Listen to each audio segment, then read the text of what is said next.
하나님께서 우리에게 주시는 말씀을 보도록 하겠습니다. 오늘 하나님께서 우리에게 주시는 말씀은 마태복음 3장 13절로 17절 말씀입니다.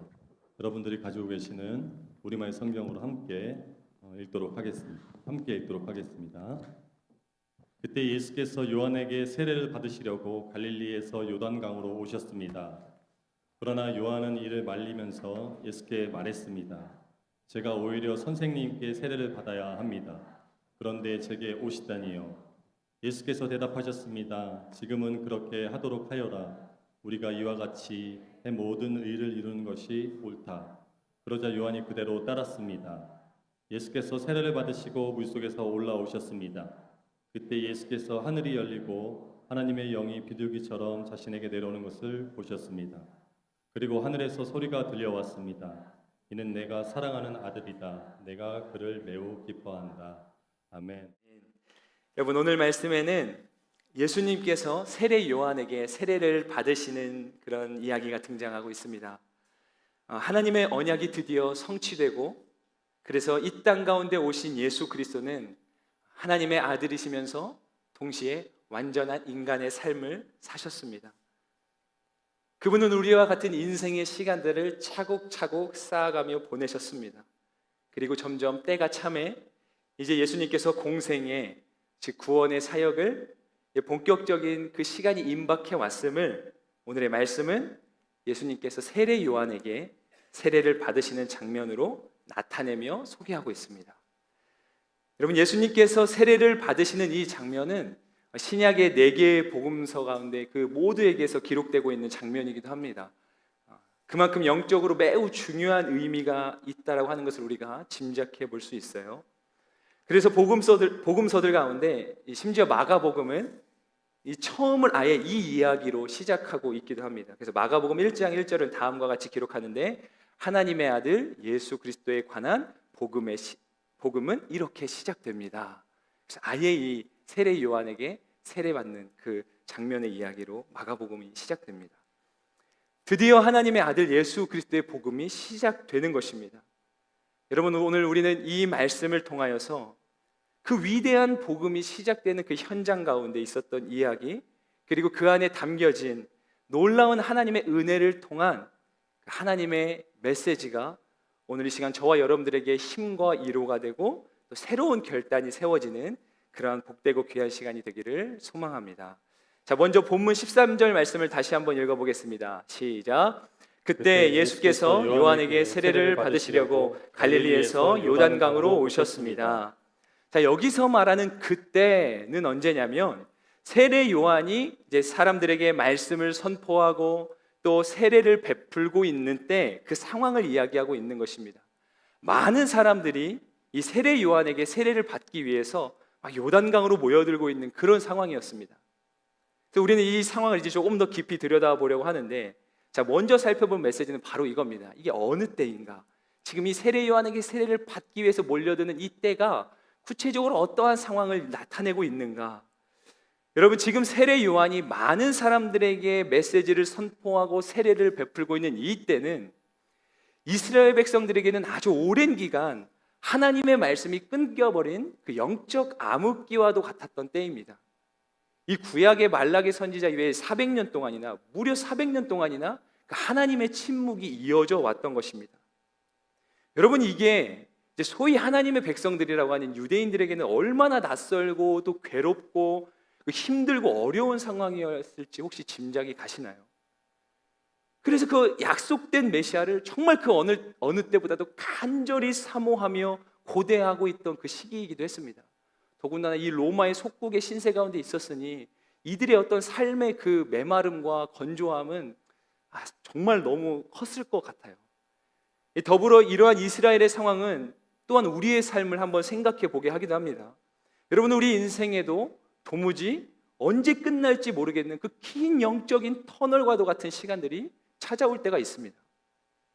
하나님이 내 인생에 왜 이리도 침묵하시는 것 같은지, 그 괴로움을 털어보려고 하지만 그게 쉽게 털어지지 않을 때가 있어요. 그럴 때 사실 우리는 너무나 괴롭죠. 인생에 끝나지 않을 것 같은 역경과 고난이 찾아올 때 우리는 너무나도 낙심하며 실망합니다. 물론 그것도요 너무나 힘든 일이지만 사실 우리 그리스도인들에게 있어서 더욱더 괴로운 일은 바로 하나님의 부재가 아닐까 싶습니다. 임재가 없는 거죠. 나는 하나님을 믿는 그리스도인이라고 하는데 하나님의 살아계심과 역사하심과 그 일하심이 전혀 느껴지지 않는 메마름. 여러분 그게 더 괴로운 거 아니겠습니까? 제가 한 번은 그 신학생 때였어요. 이제 어느 교회 수련회를 돕기 위해서 찬양 사역을 갔던 적이 있었는데 저는 이제 인도자였어요. 근데 그 수련회가 참 뜨거웠습니다. 청소년들도 참 기도를 정말 열심히 하고 훈련이 잘 돼 있는 교회였어요. 예배가 너무나 뜨거웠죠. 그래서 예배를 한참 드리고 찬양을 인도하고 이제 막 기도의 시간이 됐습니다. 정말로 그 공간이 이 마가의 다락방, 이 딱 지금 대학로 이름에 이 기둥을 기준으로 딱 이 정도 되는 공간이었던 것 같아요. 정말 이런 이 마가의 다락방이 딱 이런 모습이었을까 싶을 만큼 정말 놀라운 성령의 임재가 임했어요. 그 수많은 수련회 사역 가운데 기억에 남을 만큼이에요. 근데 사실 그 수련회 사역이 기억에 남았던 또 다른 이유가 한 가지가 있어요. 그게 뭐였냐면 정말로 마치 그런 환상처럼 보여지는 것 같았어요. 여기에 막 성령이 비둘기같이 임하는 오늘 이 말씀처럼 이 막 쏟아 부어지고 있는 것 같은 거예요. 근데 찬양을 인도하고 기도로 인도하고 있는 저는 정말 이렇게 제가 서 있는 자리만 이 동그란 아크릴 유리통으로 딱 덮어놓은 것처럼 그 자리만 딱 빼고 모든 곳에 홍수처럼 비가 쏟아지는데 그 자리만 유리통으로 딱 막혀 있는 것 같은 거예요. 이게 얼마나 괴로운지 정말로 지금도 별로 생각하고 싶지 않는, 그러나 뭐 예배를 멈출 수 없고 저의 역할이 있기 때문에 찬양을 계속 인도하고 기도를 힘있게 선포하고 막 이제 기도회를 이끌어 가지만 제 마음은 생지옥과 같았어요. 여러분들 이게 호기롭게 들려질지 모르겠지만 그때 정말 제가 뭐라고 기도까지 했냐면 하나님 이러실 거면 제가 이 땅에 존재할 이유가 없으니 저를 데려가셔도 좋습니다. 뭐 약간 이런 식의 기도도 정말 했어요. 정말로 그게 너무나 괴로움이 많지 힘들었어요. 그럼 모든 사람이 은혜를 받는데 여러분 오늘 예를 들어서 이 예배당에서 많은 사람들이 다 그 성령의 놀라운 역사 가운데 막 그 엄청난 이적과 기사들이 일어나고 역사하는데 나는 아무것도 안 느껴진다고 생각해봐요. 그게 얼마나 곤란한 일이겠냐는 거예요. 근데 아무리 몸부림을 쳐도 기도회가 1시간이 지나고 2시간이 지나도 그게 풀리지가 않는 거예요. 여러분 지금 이스라엘의 상황이 딱 그랬습니다. 하나님의 부재는 이들에게 있어서요 인생을 송두리째 메마르게 하는 그러한 상황이었다라고 하는 거죠. 그런데 바로 그때 유대 광야로부터 세례 요한의 외침이 들려옵니다. 그의 메시지가 선포되기 시작했어요. 그래서 이런 세례 요한의 사역을 말씀은 이렇게 기록하고 있습니다. 마태복음 3장 3절입니다. 시작. 세례자 요한은 바로 예언자 이사야가 말했던 그 사람입니다.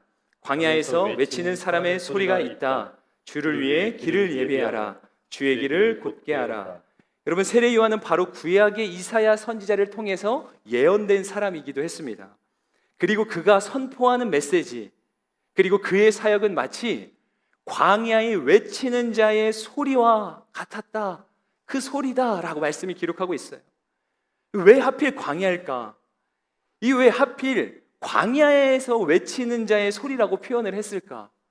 뭐 외치는 자의 소리는 뭐 세례 요한이 메시지를 선포하니까 뭐 그건 이해가 되겠는데 왜 하필 광야일까? 여러분 이것은요 지금 이 광야라고 하는 표현은 단순히 세례 요한이 메시지를 전했던 그 장소가 광야라고 하는 어떤 그 장소적인 의미만을 담고 있는 것은 아닙니다. 이것은 더욱더 넓은 차원의 의미를 가지고 있는 거예요. 여기서 광야라는 표현은 당시 이스라엘의 그 영적 상태와도 같은 것이었어요.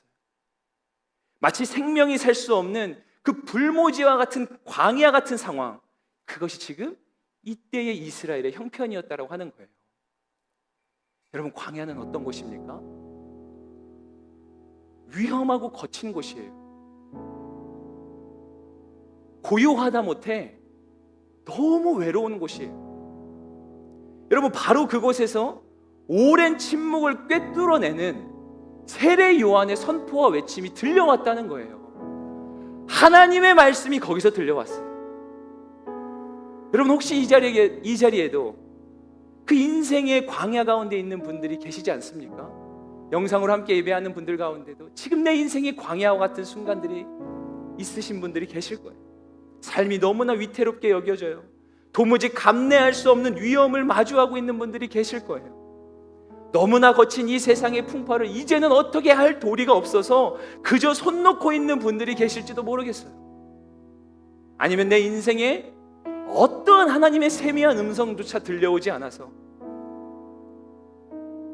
지극히 고요한 그 중에 홀로 외로이 그 시간을 처절하게 버티고 있는 분들은 있지 않으십니까? 여러분, 우리 삶에도 그런 순간들이 있기 마련이죠. 그래서 우리는 이렇게 노래하고 고백하기도 합니다.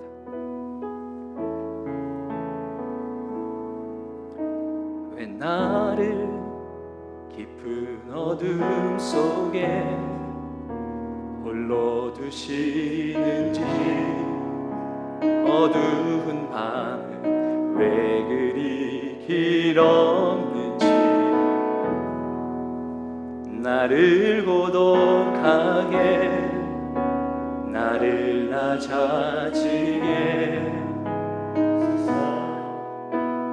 기댈 곳이 없게 하셨네.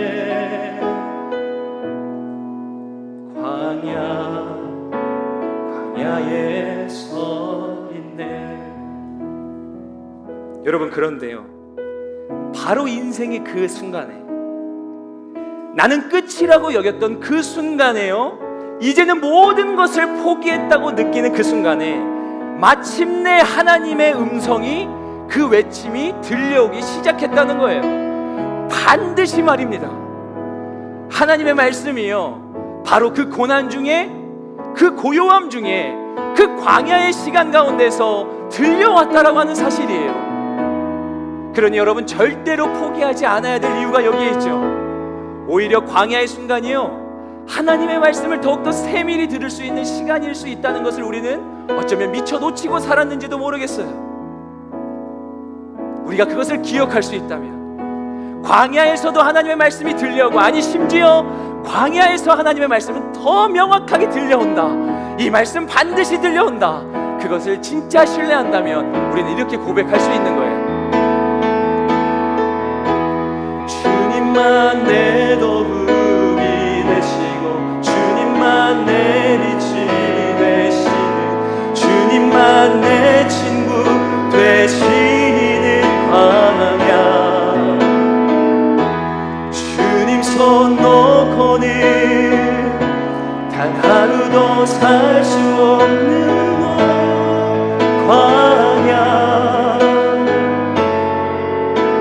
광야에서 우리 한 번 더 고백해 볼까요? 주님만 내 도움이 되시고, 주님만 내 도움이 되시고, 주님만 내 빛이 되시는, 주님만 내 친구 되시는 광야. 아멘. 주님 손 놓고는 단 하루도 살 수 없는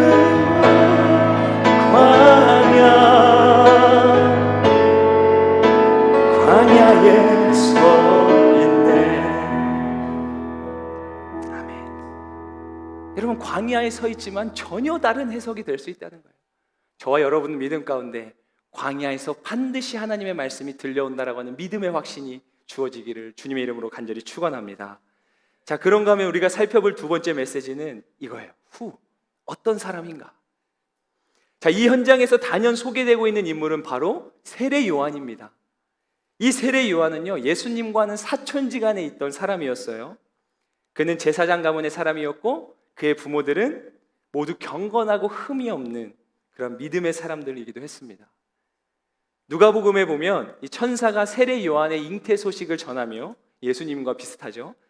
그래서 뭐라고 이야기하냐면, 주 앞에 큰 자요 모태로부터 성령의 충만함을 받았다고 이야기해요. 누가복음 1장 14절 16절 말씀을 함께 보겠습니다. 시작.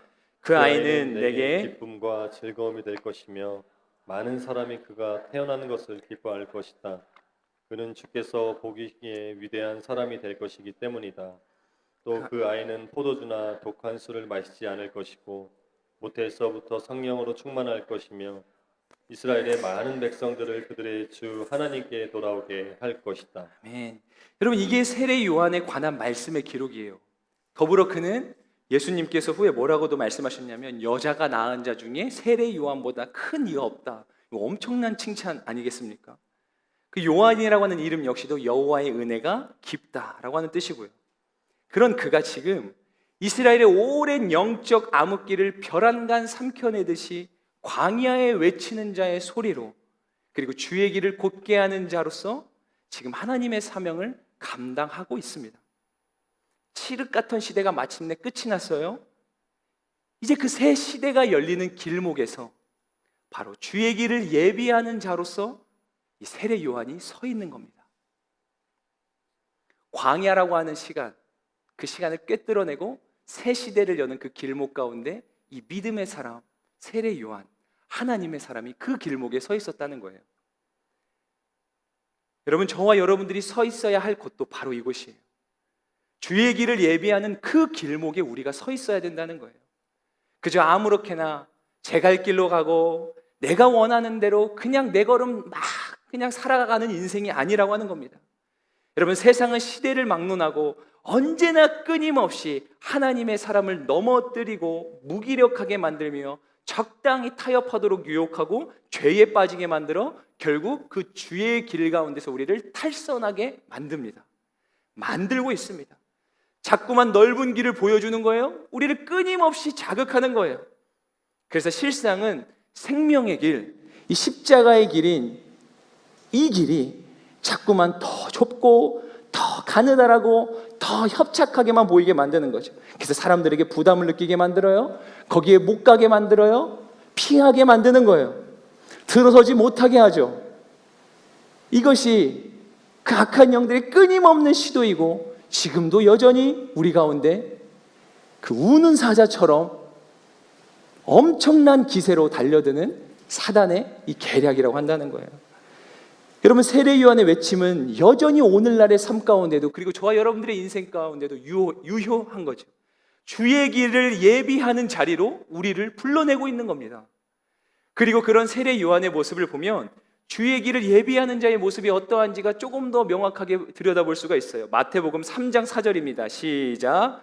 요한은 낙타털로 옷을 지어 입고 허리에는 가죽띠를 둘렀습니다. 그리고 메뚜기와 들꽃을 먹고 살았습니다. 여러분, 그는 광야에 살았고 낙타털옷을 입었으며 그의 주식은 대개 메뚜기와 들꿀, 곧 석청이었어요. 그리고 이것은 우리가 생각하는 이 시대의 성공과 어떤 안락함과는 굉장히 거리가 먼 모습이기도 합니다. 여러분, 어쩌면 우리가 느끼기를 이런 거는 나에게만큼은 해당되지 않았으면 좋겠다라고 하는 모습일지도 모르겠어요.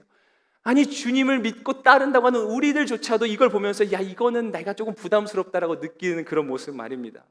여러분, 우리는 세례 요한, 그의 사는 장소는 물론이요, 입는 의복과 먹는 음식에서조차도 그가 예사롭지 않은 삶, 다르게 표현하면 그가 무언가 구별된 삶을 살았다라고 하는 것을 우리가 짐작해 보게 됩니다. 그 모습을 보게 되는 거예요. 이 모습은요, 세속적인 사람들의 주 관심사가 의식주의 어떠한 풍성함, 더 많은 의식주를 누리는 것과는 조금은 다르게 여겨진다는 거죠. 오히려 그 모든 것들을 초월해서 하나님의 사명과 비전에 몰두하고 전념하는 모습이라는 거예요. 여러분, 오늘날 우리들이 주의 길을 예비하는 자의 삶을 살아가야 한다면 우리의 삶이 복음의 통로고 또 예수 그리스도를 전하고 드러내는 통로라고 한다면요, 세상 사람들이 우리를 보면서 예수 그리스도를 느끼고 그분의 사랑을 어떻게 알 수 있냐면 바로 우리의 구별됨 아니겠습니까? 구별됨.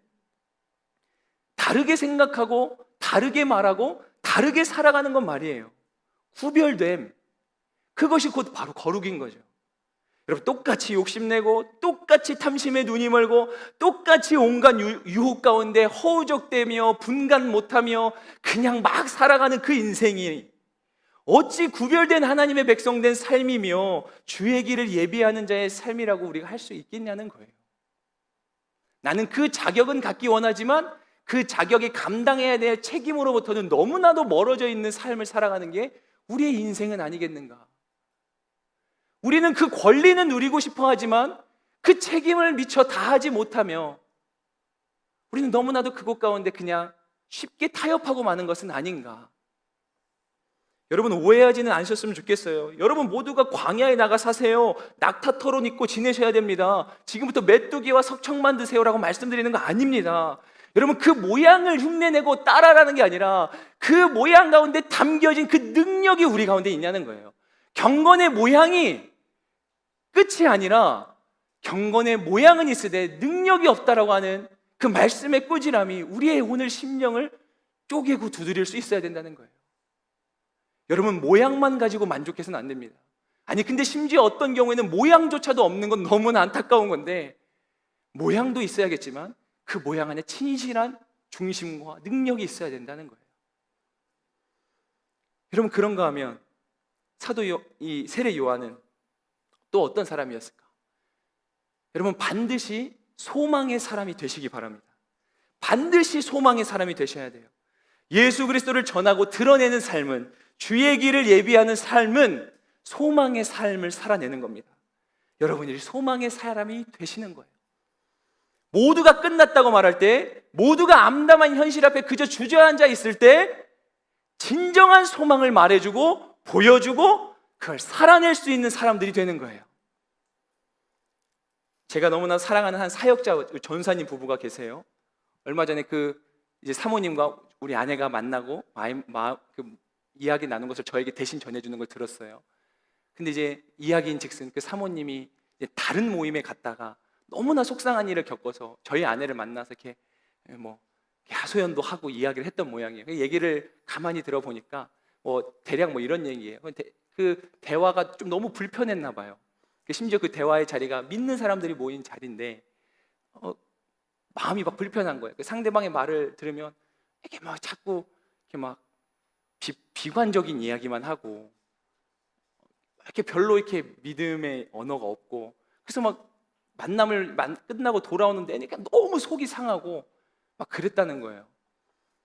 그래가지고 아내랑 그런 얘기를 나누면서 제 마음에 딱 무슨 생각이 스쳤냐면, 그분이 했다는 얘기의 내용들을 들어보니까 다 옳은 얘기들을 하긴 하는데 저 같아도 그 얘기를 듣는데 마음이 힘들겠더라고요. 근데 그러면서 제가 무엇이 간데 판단하겠냐면 그냥 제 마음에 그런 생각이 들었어요. 그게 뭐냐면, 그분이 얘기한 게 옳은 이야기일 수 있어도, 그분이 이야기한 모양이 복음일 수는 있어도 그 복음의 능력이 사람을 낙심케 하고 사람을 평가하고 사람을 정죄하는 것이라면, 그래서 그 인생 가운데 깊은 수렁 가운데 빠지게 하는 거라면,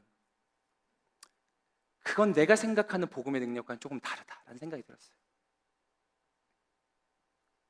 복음은 사람을 살려내는 거 아닙니까? 예수 그리스도의 영향력은 사람을 살려내는 것 아니겠어요?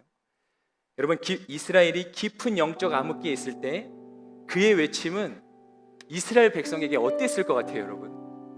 너무나 암담한 현실 가운데 있는데 이 세례 요한의 외침과 그의 사역은, 그의 삶은 이스라엘 백성에게는 어떻게 느껴졌겠냐는 거예요. 한 줄기 빛과 같지 않았겠습니까? 캄캄한 어둠 가운데 비춰오는 그 한 줄기 빛. 여러분 꼭 기억하셔야 돼요. 우리는 빛을 말하고 빛을 전하는 사람들이에요. 그러니 우리는 반드시 소망의 사람이 되셔야 됩니다. 반드시 복음의 사람다워야 한다는 거예요. 왜냐하면 우리가 믿는 바, 우리가 오늘도 믿음으로 선포하고 고백한 바, 우리의 주 되신 예수 그리스도는 바로 소망의 주님이 되시기 때문입니다. 할렐루야. 그래서 우리는 이렇게 고백합니다. 아멘. 예수 열방의 소망, 예수 우리의 위로자. 아멘. 주는 온 땅에 영원한 소망. 아멘. 예수 어둠 속의 빛, 예수 변함없는 진리. 주는 온 땅의 빛이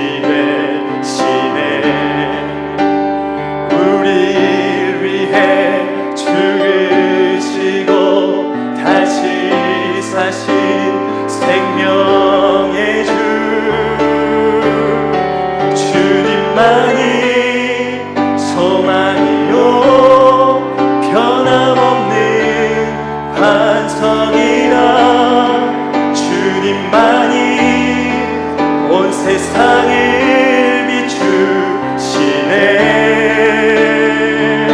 아멘. 또 죽음에서 부활하신 우리 구주 평강의 왕, 주를 믿는 모든 자의 소망 되신, 주를 믿네, 주를 믿네. 우리 그 소망 되신 하나님께 감사와 영광의 박수를 드리겠습니다. 여러분, 이겁니다. 예수 그리스도는 소망이에요. 그 예수 그리스도와 동행하는 우리들의 삶도 마찬가지인 거죠. 소망의 사람. 그래서 누가 여러분들을 만나고 돌아가요? 위로를 얻는 거예요. 소망을 얻는 거예요. 다시 소망을 얻고 다시 일어나고 다시 주 앞에 나아가고 그의 인생을 다시 새롭게 살아갈 힘을 얻는 겁니다. 그 인생 가운데 빛이 되는 거고 빛의 통로가 되는 거죠. 그런가 하면 그의 메시지는요, 세례 요한은 그의 메시지는 너무나 분명하고 단호했다는 거예요. 여러분, 그래서 타락한 종교 지도자들의 패부를 완전히 들춰내고 꿰뚫어냈습니다. 그러면서 이렇게 외치는 거예요. 회개하십시오. 회개에 합당한 열매를 맺으세요. 라고 그가 힘있게 선포했습니다. 주저하지 않았어요. 단호하게 이야기합니다. 복음 앞에 타협하지 않았다는 거예요. 그래서 그의 메시지는 회개의 메시지였고 그가 베푸는 세례가 그래서 회개의 세례라고 불리기도 합니다. 이 세례라고 하는 의미의 헬라어 바티스타는 씻는다, 정결하게 하고 깨끗하게 한다는 의미를 내포하고 있어요. 그래서 이 당시 유대 사회에는 이러한 어떤 물을 이용하는 세례 형식이 있었습니다. 이미 유대인들에게는 구약에서 보게 되는 물로 씻어서 깨끗하게 한다라고 하는 어떤 그 정결 의식에 대한 개념이 있었기 때문에, 그래서 이방인들 가운데 유대교로 개종하는 사람들에게 어떤 이렇게 세례를 베푸는 그런 일종의 의식이 있었어요. 그런데 이 요한의 세례는 여기서 조금 더 다르게 나아갑니다. 심지어 이미 개종했기 때문에 그 개종 의식이 필요 없는 유대인들에게도 서슴없이 선포하는 거예요. 이미 하나님의 백성이고 이미 아브라함의 후예라고 자부하는 이들에게조차도 너희도 회개해야 된다 라고 선포합니다. 회개할 때 진정한 구원을 누리게 된다고 이야기하는 거죠. 여러분, 세례 요한의 세례에는 회개가 있었어요. 다시 말씀드리지만 그래서 요한의 세례를 회개의 세례라고 칭하기도 합니다. 죄 앞에 단호히 돌아서도록 촉구하는 메시지가 있었다는 거예요. 그 외침이 있었어요. 그리고 그것이 사람들로 하여금 죄를 깨닫게 하고 돌이키게 하고 회개하게 함으로써 구원에 대한 필요성을 더욱더 절감하게 했다라고 하는 겁니다. 그리고 사람들이 이 메시지 앞에 반응했어요. 온 유대와 요단강 사방에서 사람들이 나오기 시작하는 거예요. 의외로 많은 사람들이 이 회개의 세례를 받기 위해서 세례 요한 앞에 나오기 시작했습니다. 여러분, 우리 생각 같아서는 이 회개하라 라고 하는 메시지는 거북스럽고 이 부담스럽고 이 사람들의 호응을 얻기는커녕 자칫하면 이 사람들의 마음에 반감을 살 것 같은데 그렇지 않아요. 여러분, 오늘날 교회들에서 예를 들어 어느 날 목사님이 예배 때마다 여러분 회개하세요, 아니면 예수 그리스도가 진리입니다, 매일 우리가 다 알고 있는 그 얘기만 막 하는 거예요. 그럼 아마 사람들이 몰려오지 않고 다 나가지 않을까. 근데 우리는 그래서 우리가 어떻게 해요? 이 복음도 물론 틀린 말은 아니라는 거예요. 여러분 오해하지 않으셨으면 좋겠어요. 복음이 옷을 잘 입어야 돼, 이 지혜가 필요해. 그거 이미 했던 거잖아. 식상해. 좀 새로운 거 없냐? 너무 그거 구시대적이야. 좀 더 트렌디한 거 없냐? 지금 시대가 어느 때인데 이 시대를 발맞춰 가야 되지. 맞는 말씀인데요. 근데 여러분, 이것을 놓치지 않으셨으면 좋겠어요. 복음의 본질에는 사람을 변화시키는 능력이 있다는 거예요. 할렐루야. 사람을 돌이키게 하는 능력이 있습니다. 우리는 때로 세련됨과 화려한 것들 혹은 남들이 하지 않는 새로운 것들이 있어야만 된다고 생각해서 끊임없이 그거를 쫓다가 진짜 본질을 놓치게 되는 경우가 있는데, 그러나 우리는 믿는 바 복음의 본질에는 분명한 하나님의 능력이 있다라고 하는 사실이에요. 그러니 여러분, 복음을 부끄러워하거나 감출 필요가 없는 거죠. 여러분, 우리가 이 복음의 능력, 본질을 신뢰하지 않으면 누가 신뢰하겠습니까? 아니, 우리가 신뢰하지 않고 우리가 이것을 붙잡지 않으면 누가 이걸 붙잡겠냐는 거예요. 오히려 복음을 두고 다른 것들을 고민하며 다른 것들을 더 모색하려고 하는 그러한 자칫 지혜를 가장한 어리석음에 우리는 빠지지 않도록 주의해야 됩니다. 세례 요한은요, 복음 앞에, 그의 사명 앞에는 상황과 환경을 탓하지 않고 굴하지 않았던 단호한 사람이었다는 거예요. 자, 그런가 하면 그렇게 많은 사람들이 세례를 받기 위해 나오는데, 그러니까 뭐랄까, 그의 사역에는 풍성한 열매가 있었다고 할 수 있는 거 아니겠어요? 그런데 그는 결코 교만하거나 자만하지 않고 오히려 매우 겸손했던 사람이기도 했습니다. 세례 요한은 분명히 알았던 거예요. 나는 주인공이 아니다. 나는 절대 주인공이 아니다. 나는 그저 주인공을 위해서 예비하는 사람일 뿐이다. 그는 그의 어떤 사자후 같은 그러한 단호한 메시지에도 자신 스스로가 거기에 심취되거나 우쭐해지거나 하지 않았어요. 자신에게 주어진 명확한 책임과 사명을 분명히 알았다라고 하는 거예요.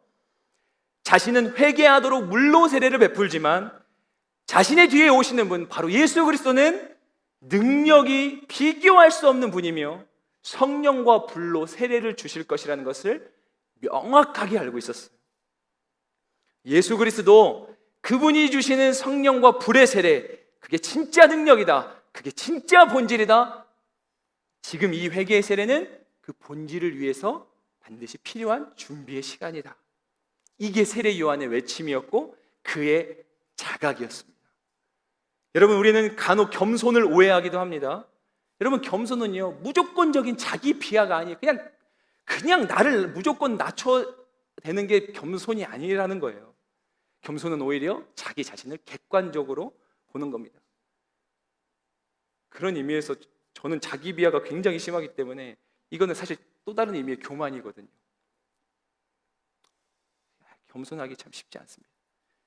그것이 자기의 사명이라면 주저없이 유대인들을 향해서도 쓴소리를 내뱉었던 세례 요한이지만, 그러나 또 한편 눈에 보이는 충분히 만족할 만하고 또 안주할 만한 그런 어떤 열매와 성과들이 눈에 보이고 있었던 세례 요한이지만, 그는 우쭐대지 않고 철저하게 자신의 역할을 명확하게 기억해냅니다. 그는 진정한 또한 겸손한 사람이었어요. 그런데 사실 이 이야기에 진짜 겸손의 왕이 따로 계시죠. 짐작하시겠지만 바로 예수님이셨어요. 세례 요한의 세례가 죄에서 돌이키고 회개하는 그러한 회개의 세례라면, 더더욱이나 예수님은 이 세례를 받으실 필요가 전혀 없는 분이셨죠. 왜요? 예수님은 죄가 없으신 분이기 때문에. 근데 예수님께서 구태의연하게 또 귀찮게 무엇하러 지금 여기 요단강까지 그 먼 길을 와가지고 굳이 그 세례 요한에게, 예수님은 하나님이신데 하나님의 아들이신데 그 세례 요한에게 세례 받으러 나오냐는 거예요. 오히려 거기에 모인 수많은 사람들에게 끼칠 영향력을 생각하면 내가 세례를 베풀러 왔노라 이래야 더 맞는 것 아니겠어요? 그렇게 해도 사실 아무 문제가 없는 거 아니겠습니까? 그런데도 예수님은 이렇게 말씀하시는 거예요. 오늘 본문 15절 말씀입니다. 우리 같이 읽겠습니다. 시작. 예수께서 대답하셨습니다. 지금은 그렇게 하도록 하여라. 우리가 이와 같이 해 모든 의를 이루는 것이 옳다. 그러자 요한은 그대로 따랐습니다. 여러분, 예수님이 기꺼이 그 자리에 가신 이유는 바로 이거였어요. 하나님의 뜻을 이루고자 하셨다는 거예요. 죄 없으신 분이시지만, 그래서 이 회개의 세례가 결코 필요가 없는 분이셨지만 구원의 사역을 완전히 이루시려고 그 온전한 인간의 자리에 서시기 위해서 우리의 모든 죄를 예수님 친히 안으사 기꺼이 회개의 세례의 자리로 나아가신 겁니다. 여러분, 철저히 하나님의 뜻에 순종했던, 그리고 순종하는 예수님, 그리고 하나님의 아들이셨어요. 이 죄가 없으셨다는 거예요. 여러분, 제가 가끔 신앙생활 하다가 이 감이 안 올 때가 있거든요. 이런 거예요. 대체 죄가 없다는 게 뭘까? 아니, 말씀으로 세상을 창조한다고 하는 그 능력이 뭘까? 그러니까 문자로 보는데 이게 감이 안 와요. 여러분, 그래서 피조물은 한계가 있는 거죠. 피조물의 이 인식 안에 어떻게 창조주를 다 담겠습니까? 그럼 내가 창조주죠. 그래서 가끔 저는 이게 이해 안 돼요. 말이 되는 거예요 라는 게 그게 믿음을 가로막는다고 하는데 저는 그래서 더 믿어져요. 이해가 안 되니까 믿어지지. 이게 다 이해가 되면 내가 하나님이지. 그렇지 않겠어요? 이게 죄가 없다. 이게 뭘까? 근데 아무튼 엄청난 것 같아요. 그런데 예수님 겸손해졌다는 거예요. 그냥 낮아지시고 그 죄의 한가운데로 들어가셨다는 거예요. 죄의 자리로. 그러니까요, 세례 요한 보세요. 그러자 요한은 그대로 따랐습니다. 그 역시 겸손한 사람인지라 순종하죠. 사랑하는 여러분, 저와 여러분은 어떻습니까? 저와 여러분들은 예수님의 제자로 부름받은 사람들이죠. 구원받은 하나님의 모든 백성들은요, 이 땅에서 예수 그리스도의 제자의 삶을 살아가는 사람들인 겁니다. 그럼 여러분, 제자가 뭡니까? 제자의 삶이란 게 어떤 삶인 거예요? 여러분, 제자는 한번 따라해 주시겠습니까? 스승의 삶을 재현해내는 사람이다. 네, 우리가 예수님 같이, 예수님과 똑같이 될 수는 없어요. 그러나 우리의 삶을 통해 그분의 삶을 재현해내는 거예요.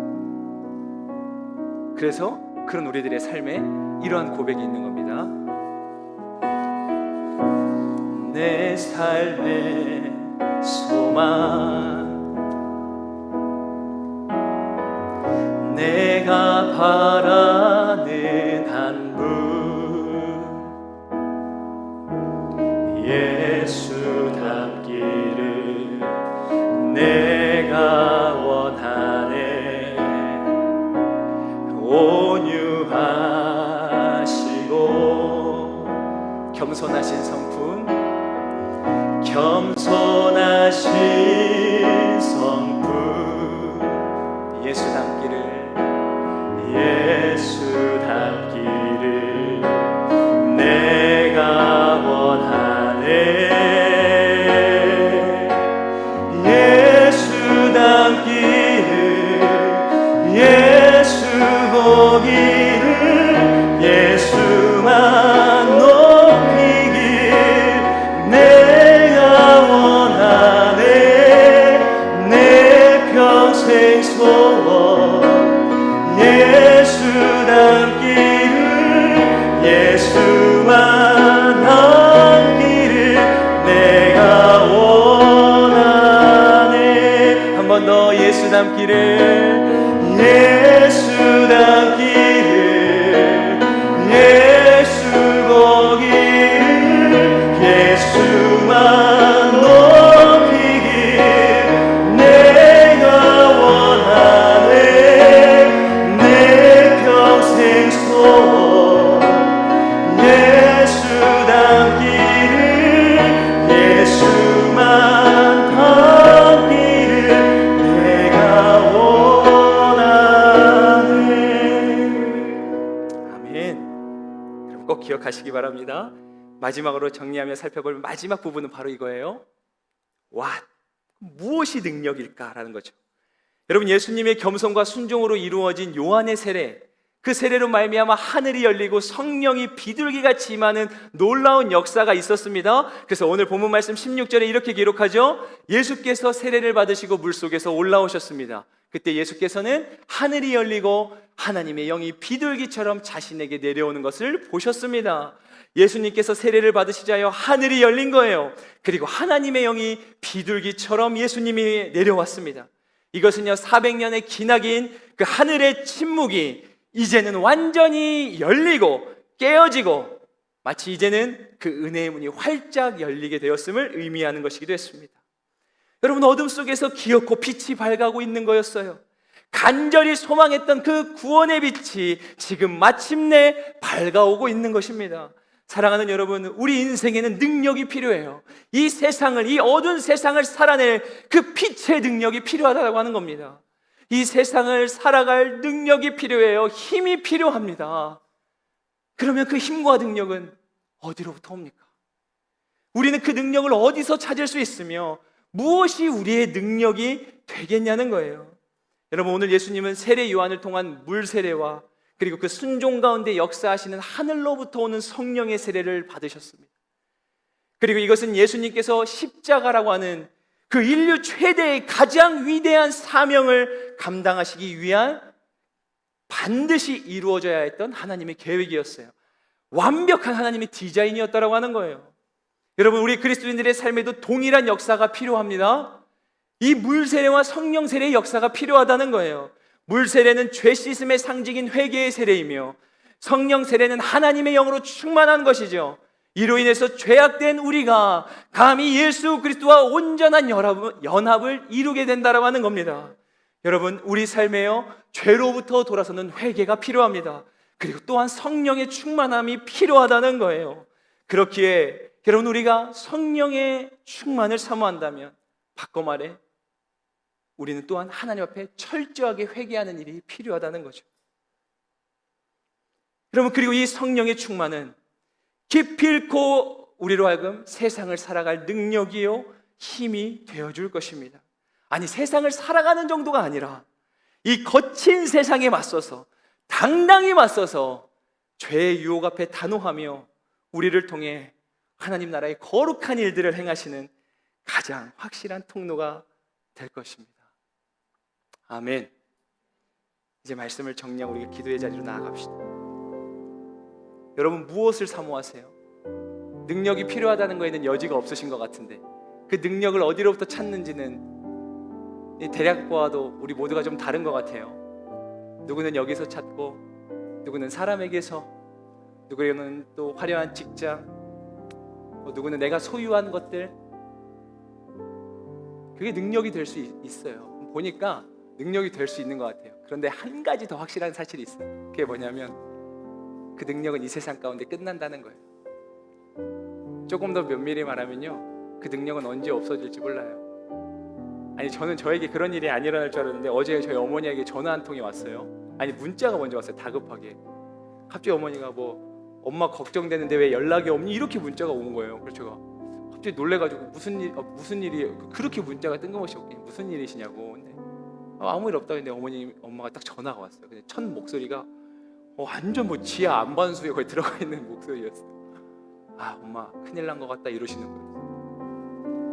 무슨 일이냐고 엄마 그랬더니 어머니가 이 보이스피싱을 당하신 거예요.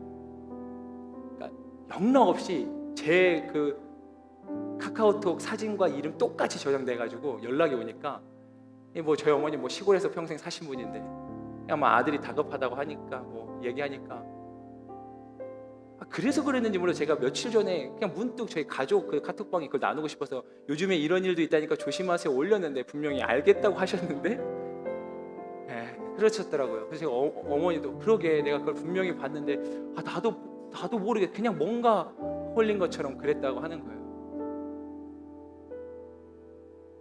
저는 이런 일이 찾아오지 않을 거라고 생각했거든요. 그리고 저희 부모님은 지금도 굉장히 그 재정적 문제 때문에 힘들어하신 상황 가운데 있기 때문에 그 어머니가 잃어버리고 손해본 그 돈이요 굉장한 어마어마한 타격으로 다가오셨을 걸 안 봐도 뻔합니다.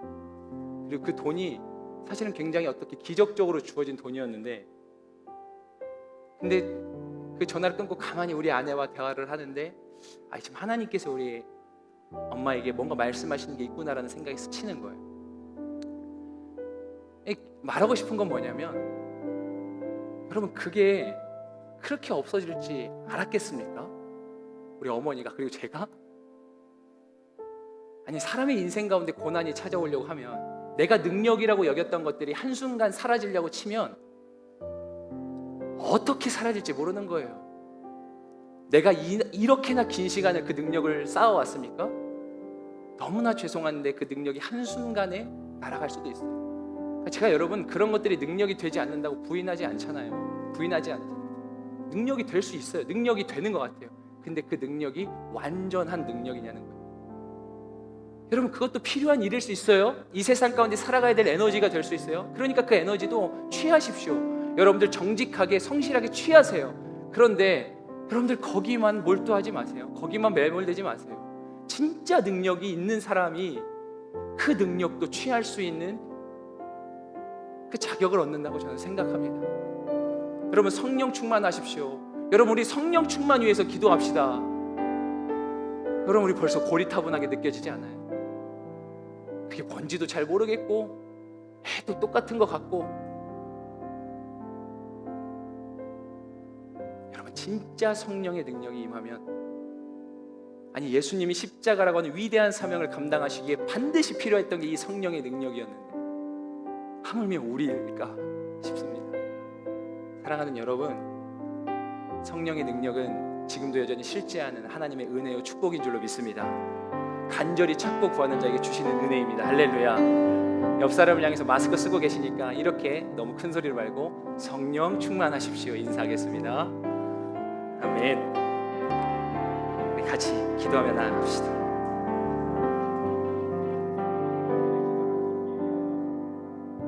여러분들의 기도를 돕기 위하여 우리가 먼저 찬양으로 그 마음의 문을 열기 원합니다.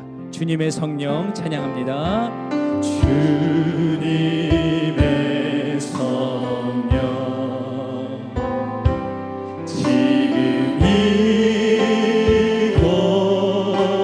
이곳에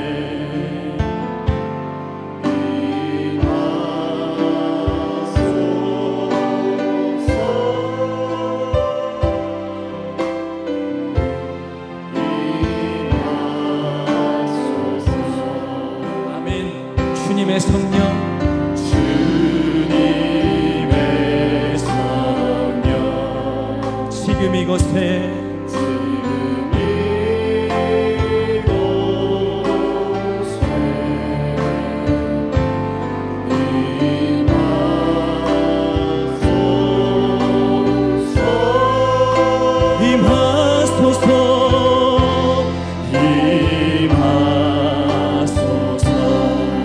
할렐루야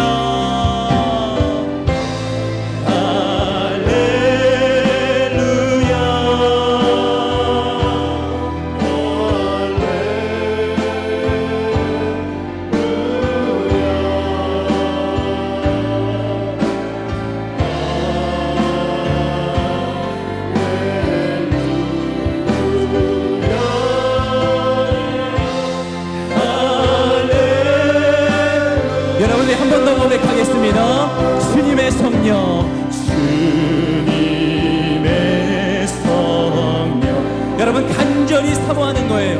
지금이 우리가 사모할 때 그 주의 성령이 우리 가운데 임할 줄로 믿습니다. 임하소서.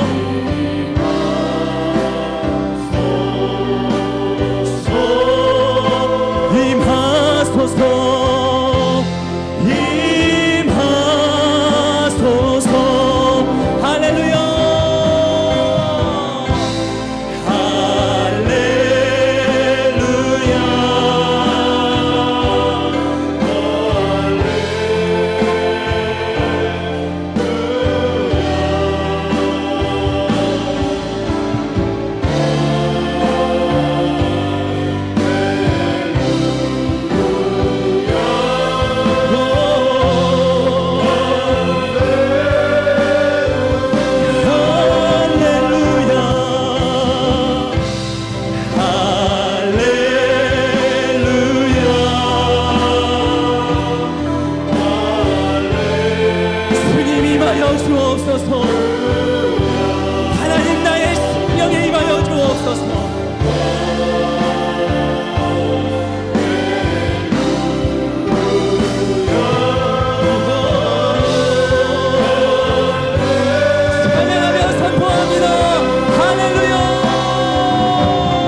원하십니다.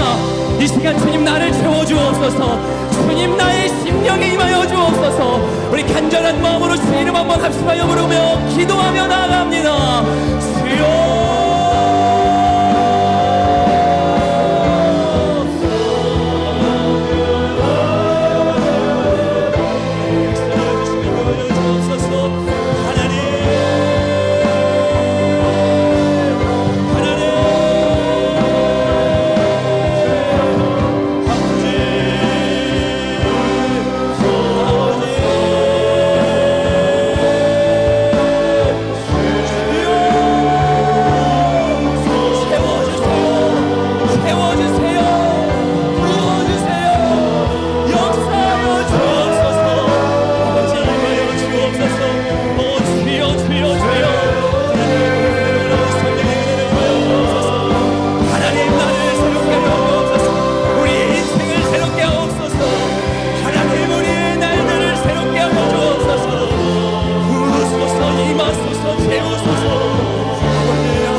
주시고 아버지 우리의 모든 연약함을 이 시간 믿음의 굳은 결단 가운데 세워주옵소서.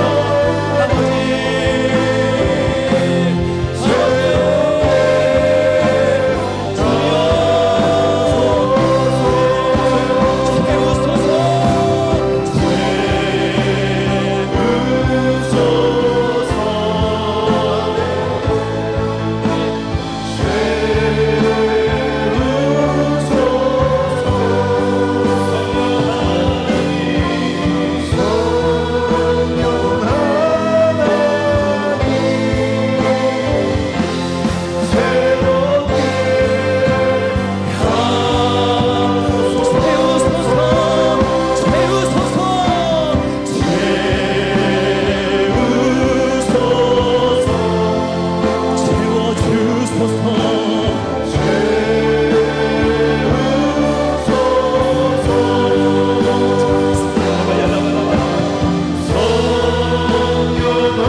너희는 마음에 근심하지 말라.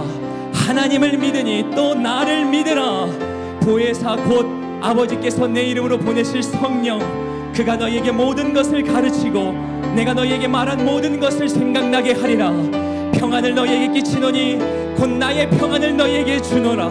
내가 너희에게 주는 것은 세상이 주는 것과 같이 아니하니라. 너희는 마음에 근심하지도 말고 두려워하지도 말라.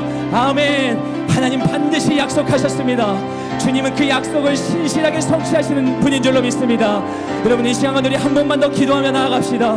주님, 내 인생 가운데 그 성령의 은혜가 필요합니다. 성령의 함께 하심이 필요합니다.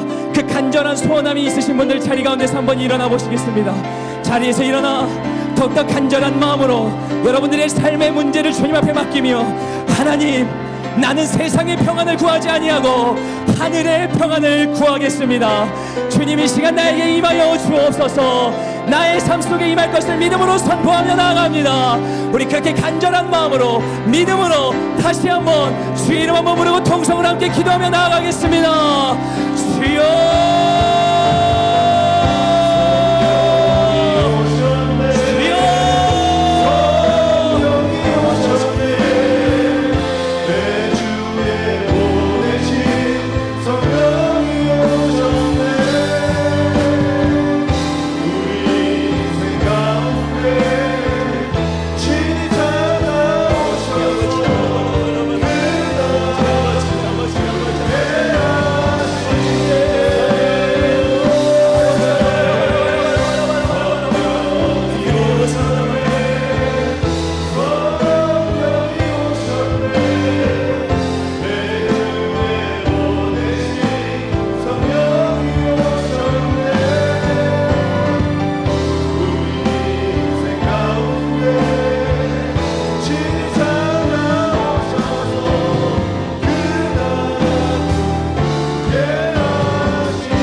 굳게 살아갈 힘과 두려움없는 믿음 주신 나의 하나님 완전한 사랑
이 고백만 한 번 더 드려보실래요?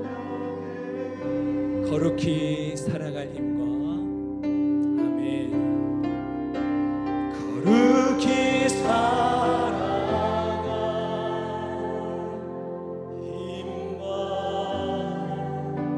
두려움 없는 믿음 주신 나의 하나님 완전한 사랑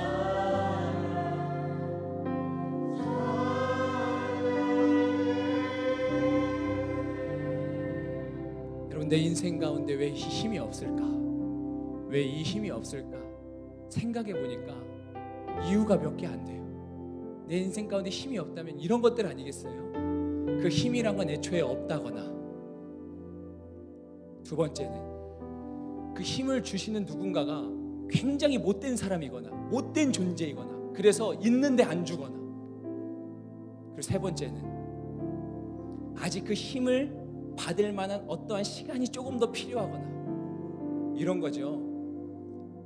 아빠가 아들에게 이거 주고 싶은데 아직 그 애에게 이걸 줄 수 있는 아직은 아닌 거예요. 그리고 마지막 네 번째가 또 있겠더라고요. 아예 달라고 안 하거나. 여러분, 이것 말고 또 이유가 있을까요? 없더라고요.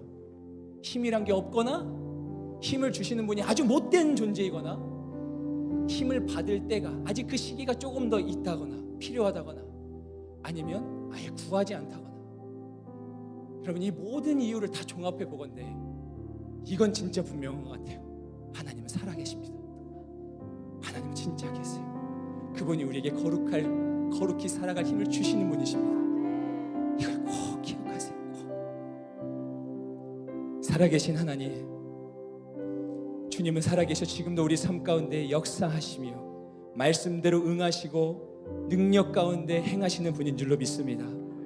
우리에게는 이 세상을 살아갈 거룩할 힘과 그 두려움 없는 믿음이 정말로 절실한데, 세상은 더욱더 악해지고 세상의 죄악들은 더욱더 관영해져만 가는 것 같은데, 어찌 우리에게는 그 거룩히 살아갈 힘과 두려움 없는 믿음이 더욱더 희미해져만 가는 것 같습니다. 하나님, 때로는 나조차도 나 자신을 손 놓을 때도 주님 끝까지 내 손을 붙잡으사 다시 일으켜 세우시는 그 소망의 주님이신 줄로 우리가 확실히 믿사오니, 하나님 이 시간 그 거룩한 성령의 불로 우리 가운데, 나의 심령 가운데, 나의 인생 가운데 좌정하자 임하여 주시옵소서. 그리하여 내 인생 가운데 들여진 모든 영적 암흑들이 떠나가고 새로운 생명의 길이 열리게 하여 주시옵소서. 하나님, 이 선포가 이 한순간의 선포가 아니라 우리 삶의 끊임없는 선포요 잊혀지지 않는 선포가 되기를 소망하옵나니, 하나님 이 시간 주의 성령이시여 우리의 심령 가운데 확실히 각인새겨 주옵소서. 세상 가운데 주눅들지 않고 그 세상 가운데 승리와 평안을 누리며, 제 아무리 홍해가 넘실대고 거친 파도가 우리 앞을 가로막는다 할지라도 그 마른 바다 위를 걸어가며, 아니 바다가 갈라지지 않을 때에라도 그 물 위를 걷는 자들이 바로 주를 그리스도라 고백하는 우리들의 삶임을 오롯이 믿게 하여 주옵소서. 그 믿음의 주인 되신 우리 주 예수 그리스도의 이름으로 간절히 기도하옵나이다. 아멘. 하나님께 감사와 영광의 박수 올려드리겠습니다.